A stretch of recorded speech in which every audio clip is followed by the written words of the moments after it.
हमारे चैनल को सब्सक्राइब करें और बेल नोटिफिकेशन को ज़रूर दबाएं। ज्योतिष रत्न केंद्र चैनल में हमारे आप सभी प्रिय दर्शकगणों का बहुत बहुत हार्दिक स्वागत और अभिनंदन। मेरे प्रिय साथियों, आज के इस कार्यक्रम में हम आपके साथ जो चर्चा करने जा रहे हैं वो जो आज का ये टॉपिक है ये बड़ा महत्वपूर्ण भी है और बड़ा इंटरेस्टिंग भी है, इसीलिए हम आप तक ये लेकर के आ रहे हैं। और इस टॉपिक का नाम है, इस विषय का नाम है गुप्त नवरात्रि। इस वर्ष 2022 में जो अभी चल रहा है वर्तमान में, इसमें गुप्त नवरात्रि कब से शुरू होंगे और कब समाप्त होंगे इसकी जानकारी एक तो आपको देंगे। फिर दूसरा, इसका शुभ मुहूर्त क्या है, घट स्थापना का, उसके विषय में बताएंगे।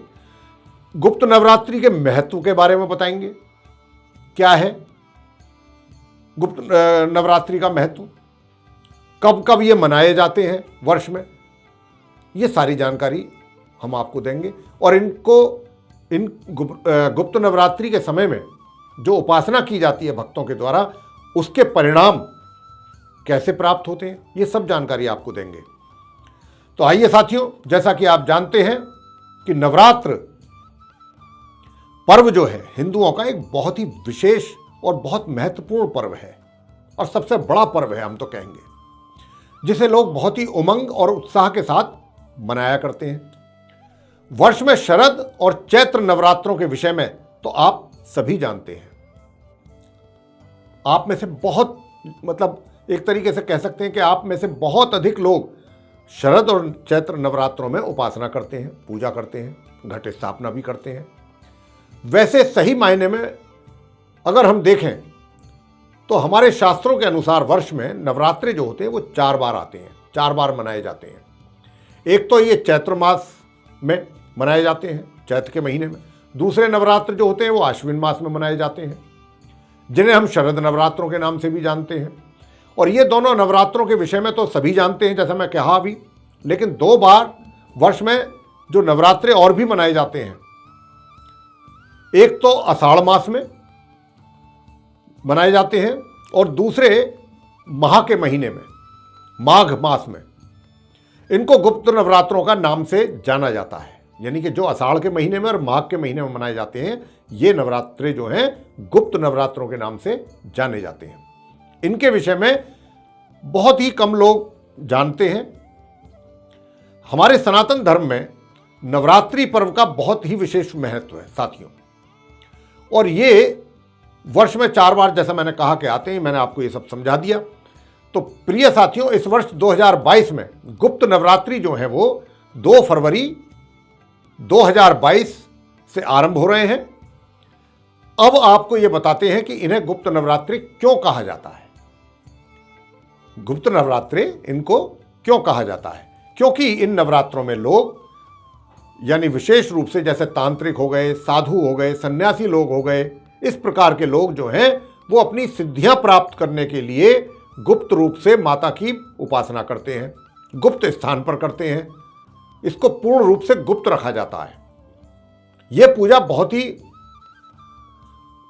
गुप्त ढंग से वो करते हैं, किसी को पता न लग जाए, क्योंकि इस समय पर जो साधना की जाती है नवरात्रियों में, गुप्त नवरात्रों में, उनके द्वारा या जिनके भी द्वारा, वो बहुत गुप्त तरीके से इसलिए की जाती है कि जितना उसको गुप्त ढंग से उपासना करेंगे आप नवरात्रि में, उतने ही उसके बेहतर परिणाम प्राप्त होते हैं। गुप्त नवरात्रि जो है अंग्रेजी कैलेंडर के अनुसार अगर हम बात करें तो माघ नवरात्रि जो है, जिनको हम माघ नवरात्रि करें, माह के महीने में, वो जनवरी या फरवरी के महीने में होते हैं अगर इंग्लिश कैलेंडर की बात करें। जबकि जो आषाढ़ मास, हमारा हिंदी कैलेंडर जो हिंदू पंचांग है उसके अनुसार आषाढ़ मास जो है, उसमें जो पड़ने वाले गुप्त नवरात्रि हैं वो जून या जुलाई के महीने में मनाए जाते हैं। आप इसको इस तरीके से भी समझ सकते हैं। वैसे साथियों, ये जो गुप्त नवरात्रि हैं जिनके विषय में आपसे चर्चा हमारी हो रही है, बताना चाहते हैं कि ये गुप्त नवरात्रियों के पीछे एक बहुत अच्छी पौराणिक कथा भी है। इससे भी आपको काफ़ी एक अच्छा तरीके से समझ में आ जाएगा कि ये गुप्त नवरात्र जो हैं उनका क्या महत्व है। तो इसके पीछे जो पौराणिक कथा है वो कुछ इस प्रकार है कि जो माह का महीना है, ये माघ का, इसमें जो गुप्त नवरात्रि कथा ऐसे है कुछ कि एक समय ऋषि शृंगी हुआ करते थे। वो अपने भक्तों को दर्शन दे रहे थे और तभी अचानक भीड़ में से एक इस महिला निकल करके बाहर आई और उसने ऋषि शृंगी से कहा कि मेरे पति सदैव दुर्व्यसनों में घिरे रहते हैं। मतलब दुर्व्यसन यानी कि शराब, मांस मदिराओं का सेवन करना, ये दुर्व्यसन कहलाते हैं। सब इनसे घिरे रहते हैं, जिसकी वजह से मैं कोई पूजा पाठ घर में नहीं कर पाती हूं। यहां तक कि ऋषियों को भी उनके हिस्से का अन्न मैं समर्पित नहीं कर पाती हूं। कहने का भाव यह हुआ, पहले भिक्षा दी जाती थी ऋषि महर्षियों को, साधु संतों को, हर परिवार से, हर घर से। तो वही महिला कह रही हैं कि मैं ऋषि मुनियों को, साधुओं को उनके हिस्से का जो अन्न होता है वो भी उनको दान नहीं दे पाती हूँ। मेरे पति मांसाहारी और जुआरी हैं और भी बहुत सारे दुर्व्यसन हैं उनके अंदर, लेकिन मैं माता की पूजा करना चाहती हूँ और उनकी भक्ति से मैं अपने और अपने परिवार के जीवन को सफल बनाना चाहती हूँ। इस पर ऋषि शृंगी जो थे वो महिला के भक्ति भाव से बहुत ही प्रभावित हुए और उसको सुनकर के तब उन्होंने उस महिला को उपाय बताते हुए कहा, और क्या कहा कि चैत्र और शरद नवरात्रों में 9 देवी माताओं की पूजा की जाती है और गुप्त नवरात्रों में 10 महाविद्याओं की साधना होती है।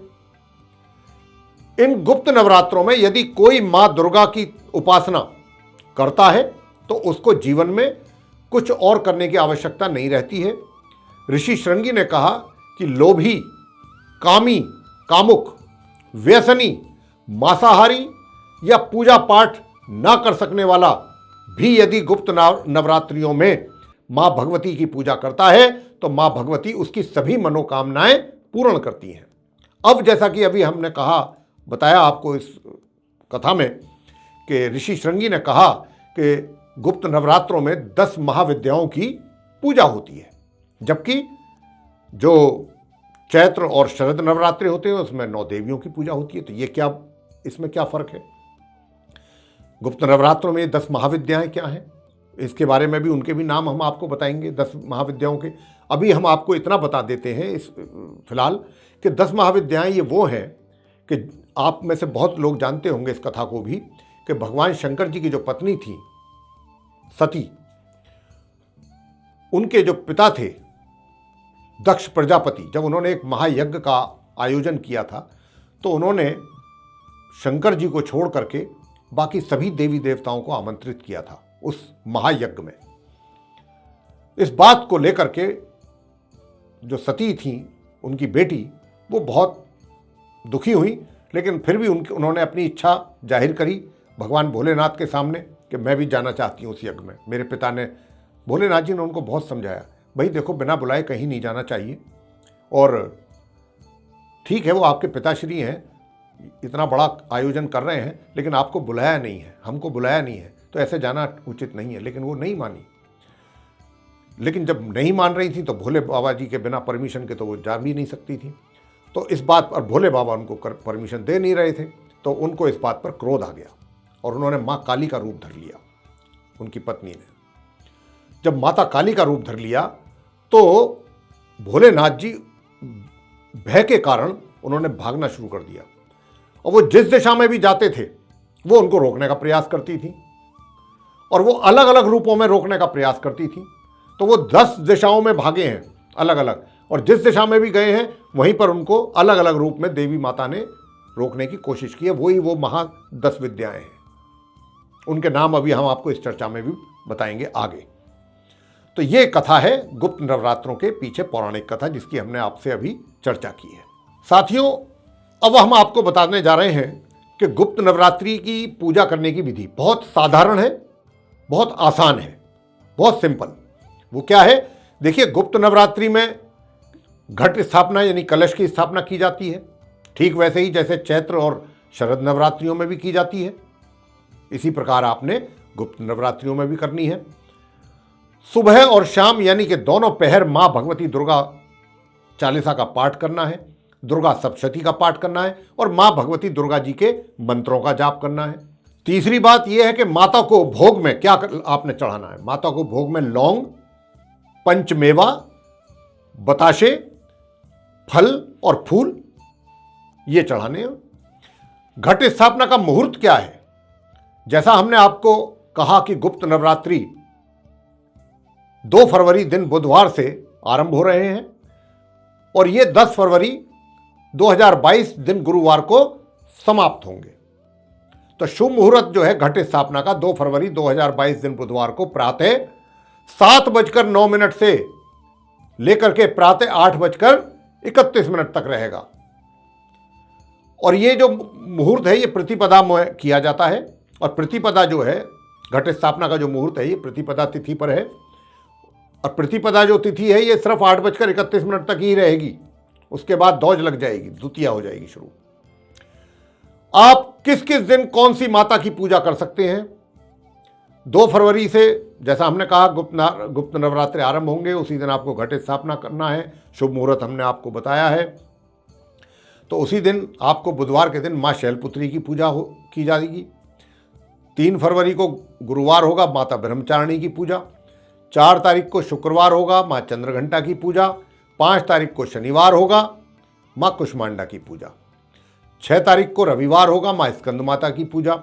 7 तारीख को सोमवार होगा माँ कात्यायनी जी की पूजा। 8 तारीख को मंगलवार होगा माँ कालरात्रि जी की पूजा। 9 तारीख को बुधवार होगा महागौरी जी की पूजा, उस दिन दुर्गा अष्टमी की भी पूजा होगी। और 10 तारीख को गुरुवार का दिन है, माता सिद्धिदात्री की पूजा होगा तथा व्रत का पारण होगा। इसके अतिरिक्त जो हमने कहा था 10 महाविद्याएं, उनकी भी पूजा करनी है।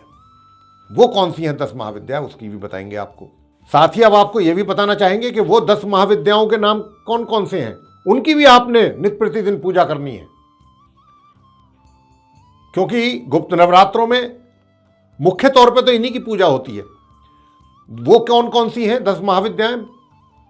नंबर 1 महाकाली, नंबर 2 माता तारा देवी, नंबर 3 माता त्रिपुर सुंदरी, नंबर 4 भुवनेश्वरी माता, नंबर 5 माता छिन्नमस्तिका जिनको हम चिंतपूर्णी माता भी कहते हैं, नंबर 6 त्रिभुर भैरवी और नंबर 7 माता ध्रुमावती, नंबर 8 माता बगलामुखी, नंबर 9 माता मातंगी जी और नंबर 10 माता कमला देवी।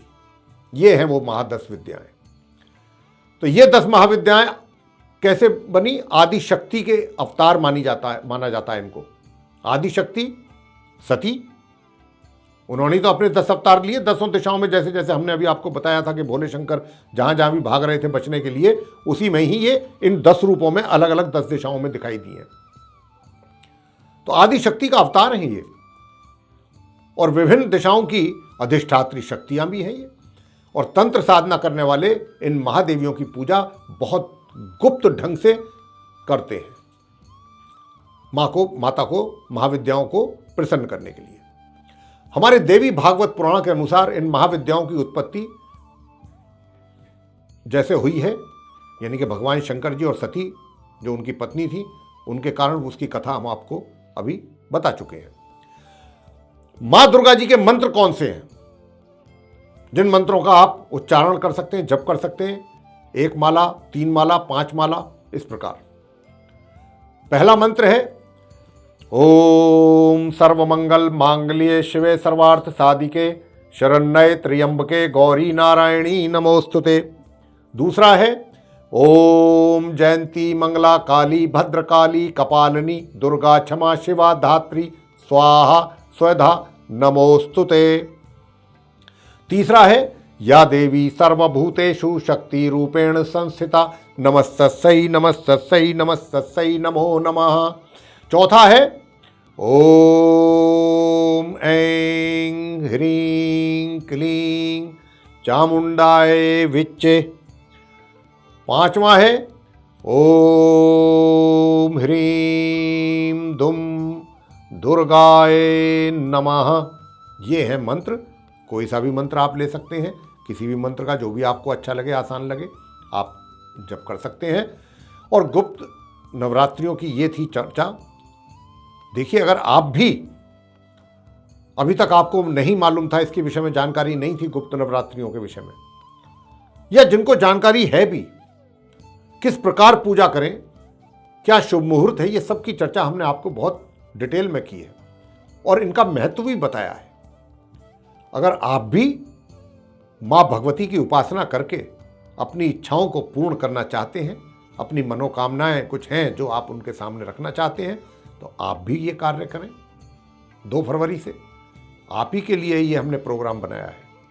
तो मेरे प्रिय साथियों, अगर आपको ये पूरा प्रोग्राम आज का गुप्त नवरात्रि को लेकर के जो ये चर्चा थी अगर पसंद आई है, तो आप इसको लाइक जरूर करें। साथ ही चैनल को सब्सक्राइब करना भी ना भूलें और अधिक से अधिक मात्रा में इस वीडियो को शेयर करें, ताकि इसका धार्मिक लाभ सभी लोगों को प्राप्त हो सके जो भी आपके सोशल सर्किल में है। और जो आप बेल आइकन देख रहे हैं, इसको भी अगर आप दबाएंगे तो हमारे भिन्न भिन्न प्रकार के विषयों पर ज्योतिष से संबंधित जो कार्यक्रम बनते हैं वे सीधे आप तक पहुंचेंगे और उनका भी आप लाभ प्राप्त कर पाएंगे। इसी के साथ बहुत बहुत धन्यवाद। जय माता दी।